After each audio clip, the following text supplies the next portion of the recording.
I'm Luke Beard. I'm Chris Green. I'm Riley Gunter. And I'm Nash Rainey. And we are the Backups. All right, kick into the NBA playoffs right off the bat. What are we looking at here, Nash? Starting off, we've got the Denver Nuggets against the Minnesota Timberwolves. Not trying to get everyone confused. Here's where they play. Denver's leading 3-1. What do we think? Any major thoughts there? The series is over. It's going to be Denver. One thing to take away for Anthony Edwards, future superstar. He said the series wasn't over. It kind of is, but I mean, he's not going out without a fight, and that's There's a reason he's called the next Michael Jordan. Yeah. He's a beast. That overtime game, man, it's a fun little game. Yeah. Anthony Edwards played very well, too. It's what you look for in a number one overall pick. Yeah. Like, He's definitely showing those. That's what you want. Yeah. He's kind of showing why he was number one. Yeah. He really helped this team out a lot, especially this season. Phoenix and the Clippers. I mean, another one I feel like it's pretty much over. Yeah. I think Phoenix just has it. I can't really see them stopping KD. I think Kawhi's hurt. Yep. Paul George is not on the IR, but he won't be or back. the injured list, but he's still not playing. So I just think it's over. Yeah. It's hard to win without your two superstars. Yeah, and it's a shame because Russ having probably one of his best postseasons. Yeah, he's playing. Russ is playing out of his mind. And that's going to waste pretty much because it's nothing else. Yeah, because everyone's getting hurt. It's just. And there's not much you can do against the Suns team with Chris Paul, KD, and Devin Booker. You have four guys who could be all-stars, DeAndre being the other one. It's just the team's loaded. Yeah. Kings Warriors tied 2-2. I still think the Kings are going to take it. They're going back to Sacktown. That's what worries me. It's hard to win in Sacramento, Sacktown. in the home of the Beam team.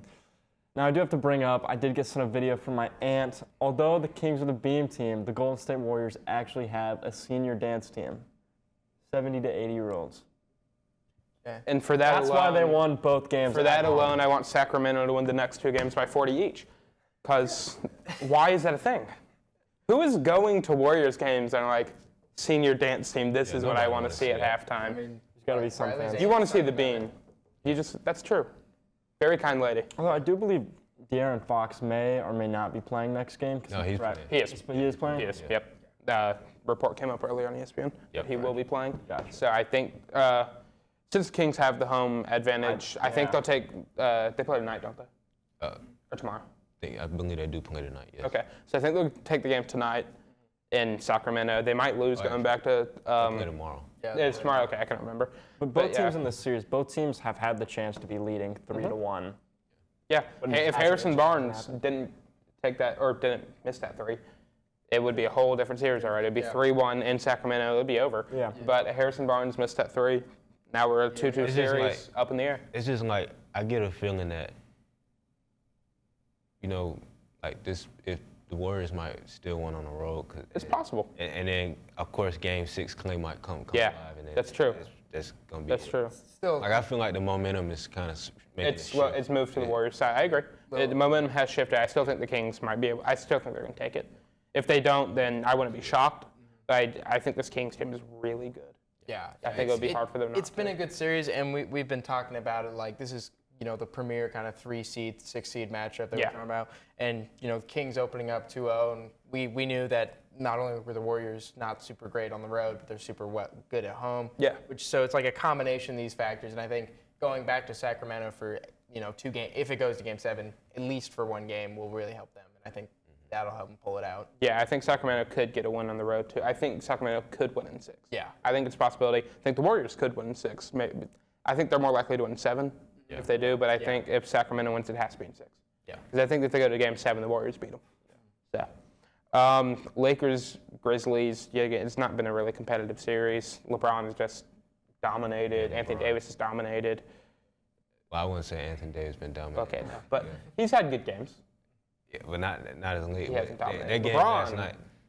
Hey, Dylan Brooks, y'all probably would have won the series if you didn't say stuff like, "Yeah, I like poking the Bears, and I want to respect you till you give me 40." The whole Lakers team has played so much better since he said And that. also, Desmond Bain talking about something. Yeah, that's gonna be Rui Hachimura's only good game, and he's been outplaying you pretty much the whole series, other than last night's game. Yeah, no, I think the Lakers are going to take this in 5. Yeah. Lakers team, it was, and I talked about it last week. It's just they've hit their stride at the perfect moment, and they seem to really carry that into their first postseason series. And I don't imagine a scenario where the Grizzlies come back. Yeah, no, I don't either. Yeah, just Lakers got hot, and they're just cooking them. Staying hot. And it just looks like they're going to cook them.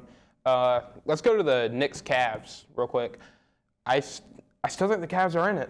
It's a 3-1 series, but the Cavs team is good. It's a really good Cavs team. Competitive team. So I just think it makes sense that, 3-1, you're down. Yeah. Very good team, though. Still a young team. That's why the Knicks will still probably win the series. You're playing a young Cavs team, not a lot of experience in postseason play, barring Donovan Mitchell. So, we'll see how this one goes, though. I still think this is a very good series, very fun series. I think it's a good series, but it's also like Donovan Mitchell will have a good game, and then Darius Garland will have a bad game, and Darius Garland will have a good game. Donovan Mitchell. Yeah, they don't play well at the same time. They haven't all played good together. Yeah, no, that's Evan Mobley kind of as well. stopped them. Evan Mobley hasn't been very good this series as well, so it's kind of underwhelming. Yeah, this Cavs team was a team I was excited going into the playoffs, but they have been a little underwhelming. I think if they play at their full, their potential, that they can still somehow take the series. Sixers Nets just wasn't even fun to watch. I'm gonna be honest, I didn't even watch a single Sixers and Nets playoff. It just wasn't a competitive series at all. It's exactly what we thought it was going to be. Yeah. And then Boston Atlanta has been pretty similar. Atlanta took a game, and then in Atlanta, and then Boston took the next one. So it was. I think Boston takes it in 5 in Boston. Yeah. DeJounte Murray. I don't know. So because he pushed. out a ref. Well, not pushing. Yeah, he cussed out a ref, ran into him, whatever he did. Just can't do that. I know he was mad. You can't say something in the post game, take the fine. Don't, bump into a ref. You just can't. And then Heat leading the Bucks. Playoff Butler. Very surprising. I was wrong about the playing games, but I was not wrong about playoff Jimmy Butler. Playoff Jimmy Butler's the real deal. That's it. Giannis won't be playing in the next game, I believe, and he hurt. I think so, yeah. I believe. And then, it looks like it's time for Wisconsin to just blow it up when it comes to sports teams because nothing's going well for them. It's a bad time to be a Wisconsin sports Exactly. team. This is a perfect way to segue into our next point. Aaron Rodgers going to the Jets. I feel like we let Chris start on this, being our resident Packers fan. I was just waiting for it to happen. It was I knew he was leaving, so it was just let's just get it over with. But thank you, Aaron Rodgers, for the 15, almost 20 years you played for us. I appreciate it. You got us a Super Bowl, won some MVPs, got us to some NFC championships. We lost some of them, but we made it. We made it one time. One time, that's all we need. But I appreciate it, and good luck on the Jets. I'm gonna be an honorary Jets fan next year. So. 4-time MVP, Aaron Rodgers to the Jets. Very strong roster, very talented roster in New York. I think the only thing they were missing was the quarterback position. You see guys like Sauce Gardner changing their profile pictures to Aaron Rodgers in his old Cal jersey. Burning the cheese. Yeah, you could tell they did not want Zach Wilson to be their quarterback coming into this season. And I don't blame him. Nope. I believe Aaron Rodgers is also going back to his number 8, his California jersey from college. So that'll be fun to see Aaron Rodgers going back to 8. And then let me look at the details real quick for the trade. So the Packers will get the number 13 overall pick this season, a second-round pick this season, and a 6th round this year, as well as a second-round pick next year that could become a first if Aaron Rodgers plays over, I think it's 65% of offensive snaps. So I'm not too mad about this. It's a bag. Yeah. And then the Jets are getting the number 15 overall this year, Rodgers, and then 5th in this season's draft as well. So, overall, kind of a fair trade if you think about it. It's still you're giving up 4-time MVP. Guy was the MVP, not this past season before that. Yeah. Still can play at a really high level if given the opportunity to. So, you're giving that up, but he's old. He's getting older. He's getting up there in years. He's been wanting to leave for. Yeah, he's wanted to leave for like 4 or 5 years now. Yeah, 3 it's 4 been years. So long that he's been wanting to get out of there. So good trade for both of them. Yeah. Jets got someone they wanted, and the Packers got back the first round or the first round pick that they wanted to get from the Jets, even if they did have to do a pick swap for it. But this is a perfect situation for the Jets. They came out of last year with both the offensive and defensive rookie of the year, which is just not really heard about in this day and age. And they did need a QB, especially. Zach Wilson in that offense definitely held them back a bit. And if it's one thing the Jets needed, it was a strong QB. And I think Aaron Rodgers has proven that he can still play at a really high level. And considering what they gave up, they still have a first-round pick this year, which is pretty impactful. So I think this is a great deal for both teams involved. Yeah. This is what you want. Yeah, no, I'd agree. I mean, the offense is strong on the Jets. The defense is strong. They have a good younger coach. Everything's going well for them. So I think they'll be perfectly fine. I mean, they're set to compete this season. They'll probably make the playoffs. I could see them as Super Bowl contender. I mean, they're a candidate. They're definitely up there. Definitely step them up a bit. Yeah, I think. I don't know if they'll beat the Bills still, because that's just a very well built roster. But they'll probably be the 5th overall team in the wild card if they don't beat the Bills in the AFC East. So. And also got to play the Dolphins twice a year too. So look out for the Dolphins. It's gonna be a schedule for them. I mean, the Dolphins are the Dolphins, man. I think they're a good team. I think they'll also probably be a playoff team. They can sneak their way into it. It's just, Tua, he gets injured. He can't affect it. He gets injured. It sadly happens to a lot of players. And, I pray he's okay. I pray he, is safe when he plays. However, it's hard to, come off those bad head injuries he had last season. Yeah. And then not come into this season a little skeptical, a little more worried. He might play a little more worried in the pocket. It's just a lot. Yeah. It's a lot to come off of. And, Tua's a really good player. And I saw in an interview, he said that he thought about retiring after the second head injury. It's just, you're playing with a lot on your shoulders at that point. Yeah. So the Dolphins are a team that I'm interested to see what happens with them. I still think I think they'll be okay. But it's just the quarterback play. It just depends if Tua can stay healthy now. Yeah. And I hope he does. Let's move to the NFL draft. The Panthers, it looks more and more likely as the days go on, they'll get Bryce Young. Bryce Young, I feel like he's the obvious choice. Watch him in college, best quarterback in the nation. He's the obvious pick right now, and I don't see why they would choose someone else. And moving right into that, Will Levis, his odds to be chosen by the Panthers have gone up increasingly because an anonymous Reddit post said that he's telling his friends and family that the Panthers are taking him, which I know, Chris, you have strong feelings on Will Levis. I don't think he should go first. Yeah, I don't think he should be in the first round. But I'm not gonna just have a full-on rant about why he shouldn't. But he shouldn't even be a first rounder. But it's gonna be a team foolish enough to take him. But that's just what it is. If Will Levis doesn't go overall or number 1 overall, I think it's more than likely he'll either go 2 or 4. He'll either go to the Texans, or if someone trades up with the Cardinals, I think they're desperate to get out of that position they're in right now at 3. Someone will take Will Levis. Yeah, I think if he falls to the Colts, that's their guy. Yeah. The Titans, I think that's their guy. Maybe even the Texans, I think if Bryce Young gets taken, they'll still take Stroud. The whole S2 test where Stroud recorded 18 out of 99.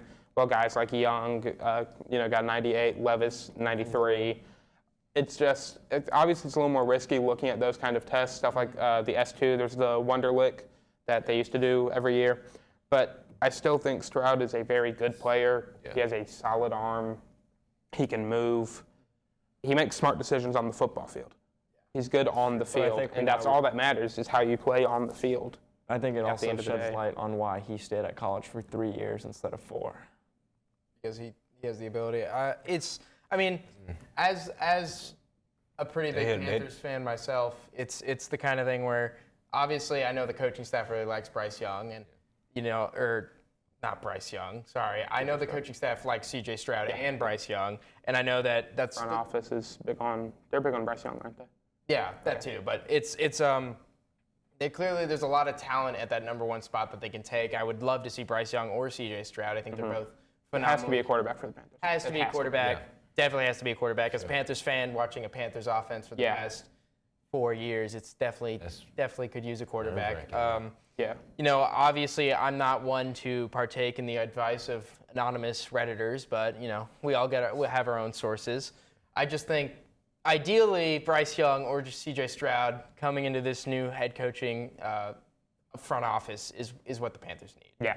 And I would hopefully see one of these top 2 QBs and not other QBs that have been talked about in draft discussions. Possibly like a Will Levis, Anthony Richardson, even the Panthers taking a big risk. Go Stetson Bennett, number 1. You don't want to see that? He's a proven winner. I think the Georgia Bulldogs were a proven winner. Wouldn't say that Stetson Bennett is a proven winner. I'd say he's a quarterback who's on a winning team. And if the Panthers took him first overall, I think I might never watch football again. But I feel you. that's just I how don't know, man. Yeah. I still think if Stetson gets a chance in the league, starts his back up a little bit, he could be a good quarterback. But well, here's my question to you. If he starts as a backup, at one point does he become a starter? At age 27? 28, 29. Kurt Warner didn't start till he was like 29. Yeah. And he had a What, Hall of Fame two-time Super career. Bowl? One-time Super Bowl? Two-time, right? But he went to the Super Bowl. He went with the Cardinals, right? He went twice with the Rams and then with the Cardinals. Okay, yeah. So he's been there 3 times. Super Bowl champion.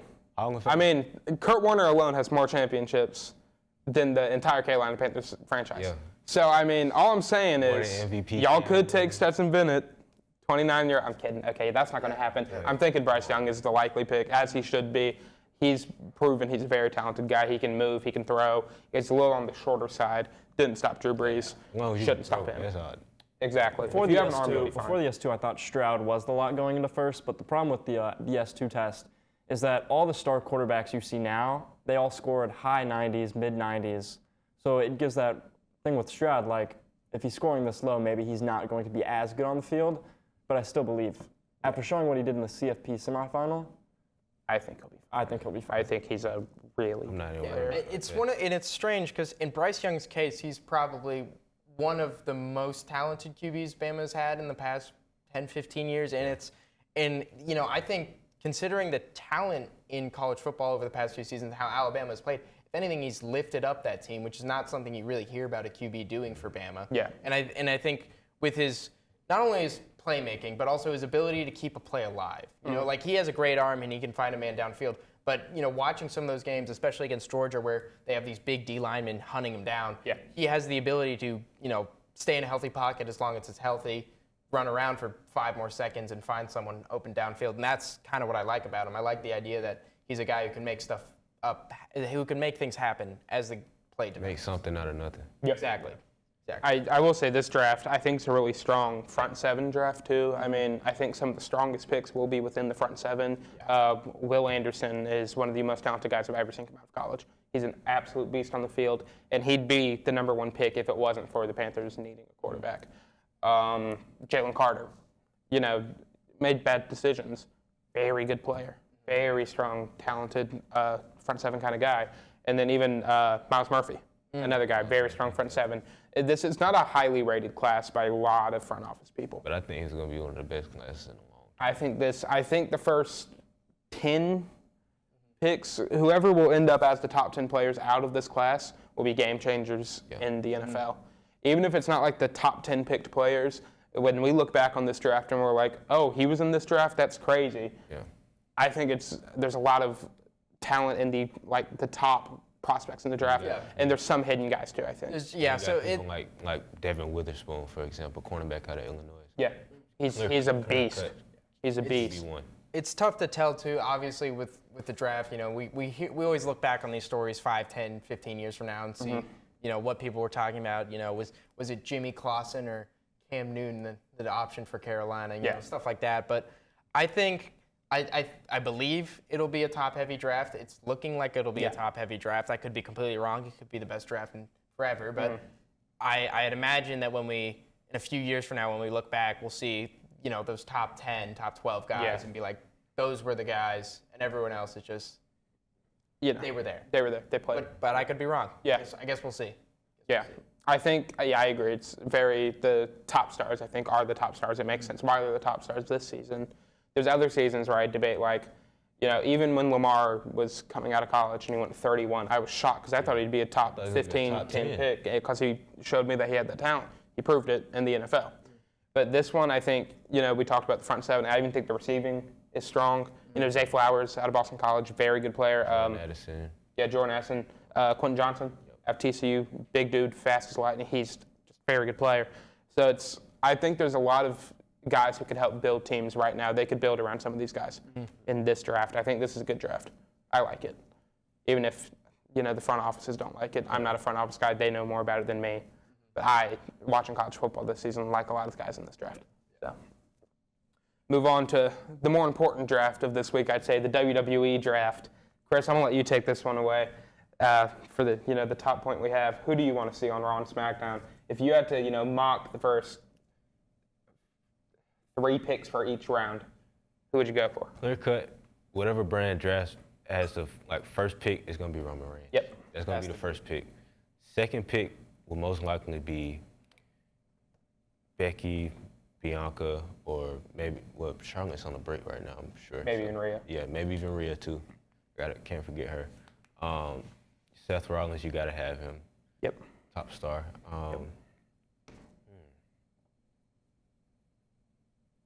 Brock Lesnar. Yeah. Brock Lesnar. Didn't even think about Brock. Bobby Lashley. Yeah.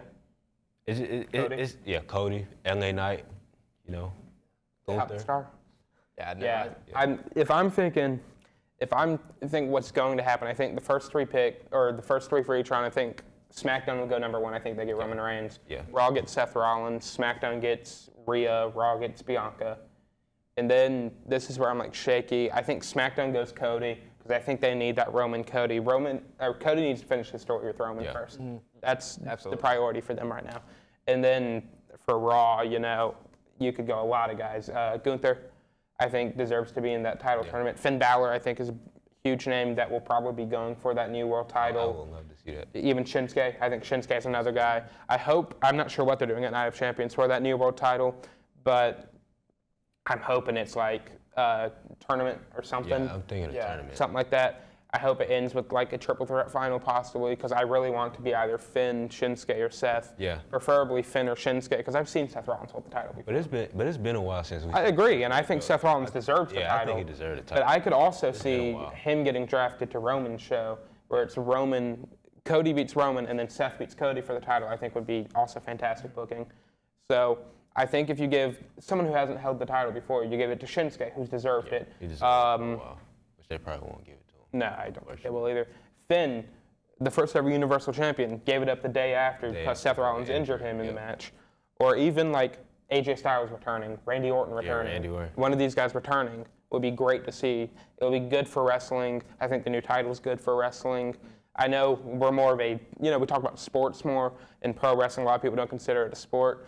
But I just think this is, like a sports analogy. We're talking about the draft. Yeah. This is a WWE roster, a class, I would say, that is very strong. Yeah. This is the best roster WWE's had in a very long time. They've lost a lot of guys to AEW.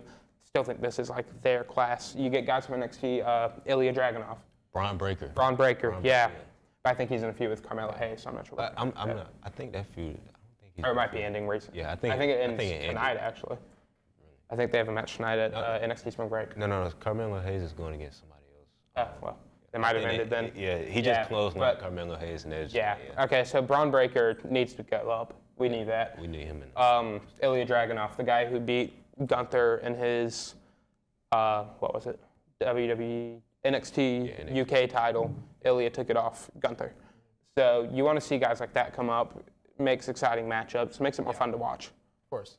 Yeah. Obviously, I'm a pretty new fan when it comes to this, and hearing about a draft of talent is something new. But I'm really looking forward to it. Obviously, there's going to be a lot to deal with the top talent in these big championship belts, but I think there's going to be a lot of interesting storylines coming off of what kind of tag teams are going to see breaking up. I was going to say, I think it's like a two-parter where people are going to get split up. Yep. And then in that fallout, new tag teams are going to get formed. Yeah. And I'm excited to see that angle of it because I think what makes WWE so strong is not only, the big names and all these big matches. I think it's, the people a little bit in some of those mid-cards and, you know what I mean? Like the smaller matches with these big personalities. I think guys if the Street Profits get, split up, Montez Ford's a star.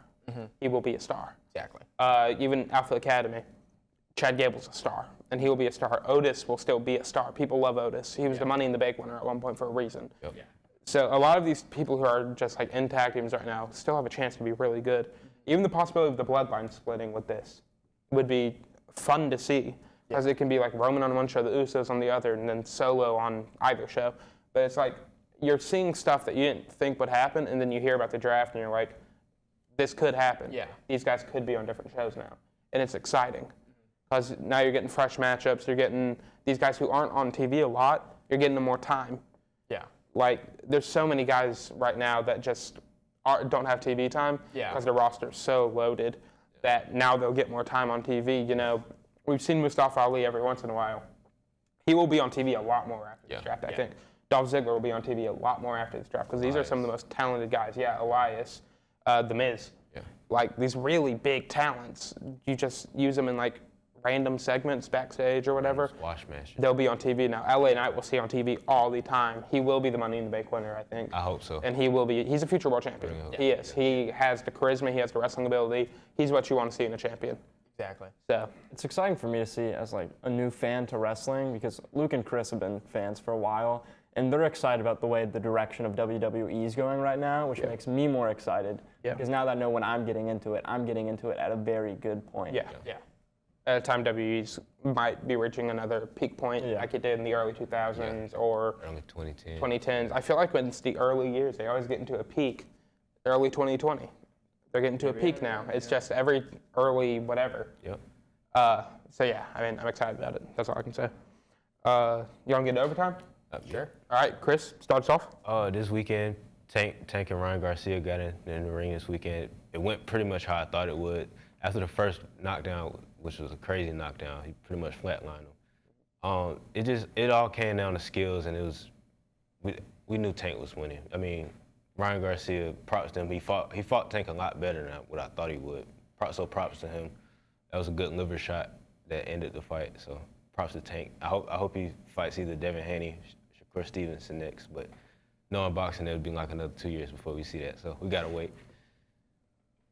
And I'll move into some college football updates. There's now the new rule change that the clock's going to keep running after the first down. I personally don't agree with it because they've already made so many changes for this season about time-wise. I think first down should be a timeout. I've seen a lot of people on social media be mad about it because the new NCAA game can run on the same engine as Madden.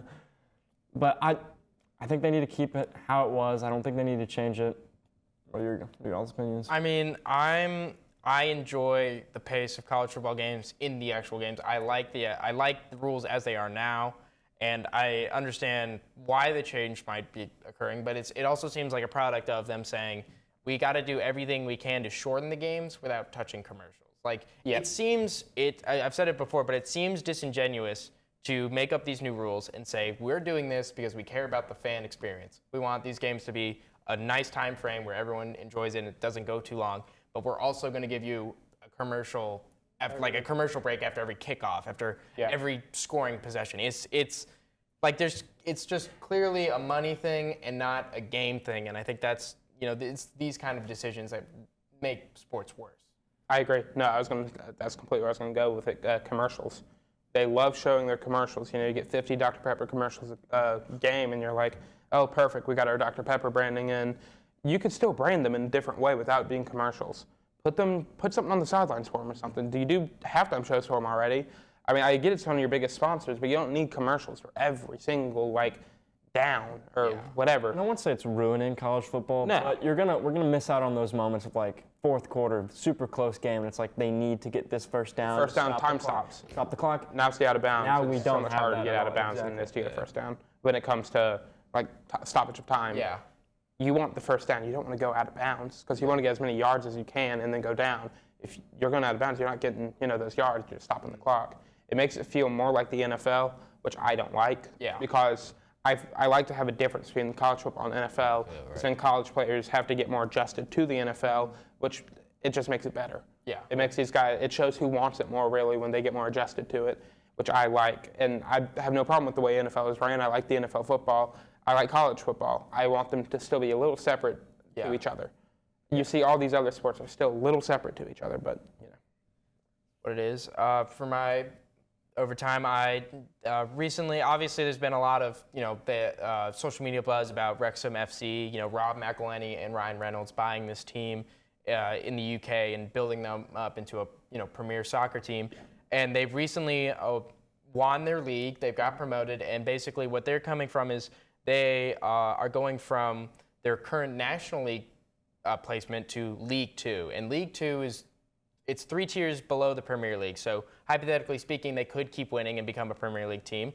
I don't imagine that'll happen. But it's just a feel-good story, and it's one of those stories that just makes you love sports. This is a team with a lot of history. It's one of the oldest professional teams in the world, and they were down on their luck. They didn't really have that much money, and it's just there was so much. And then you have these Hollywood millionaires come in, build up the team, bring in new talent, invest in the team, and now they're seeing actual success from it.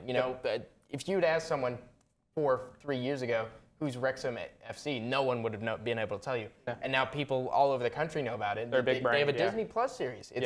It's a fantastic result of that investment.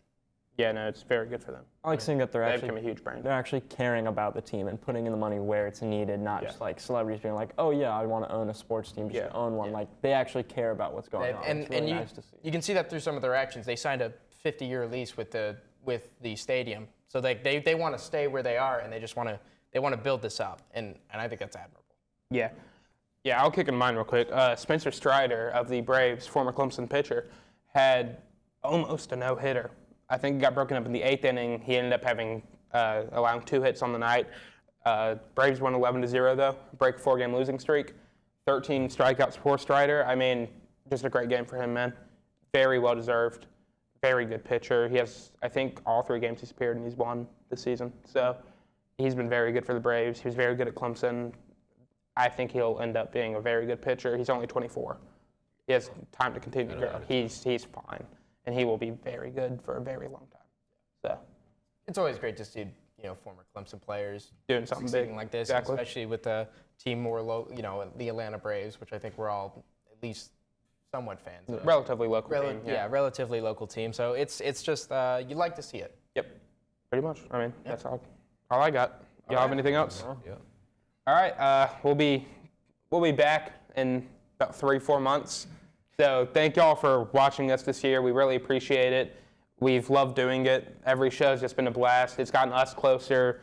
We're doing stuff that we never thought we'd be able to do in college, and it's such a good time. So we really appreciate y'all for watching. We appreciate Tigervision for allowing us to do this, for making this happen. Zach, Connor, Jackson, our production people have been fantastic. They run this show. Yeah, I mean, they're the reasons we're here. They're the real backbone of the show. We're just up here to make you laugh and give us our opinion. So thank you all very much.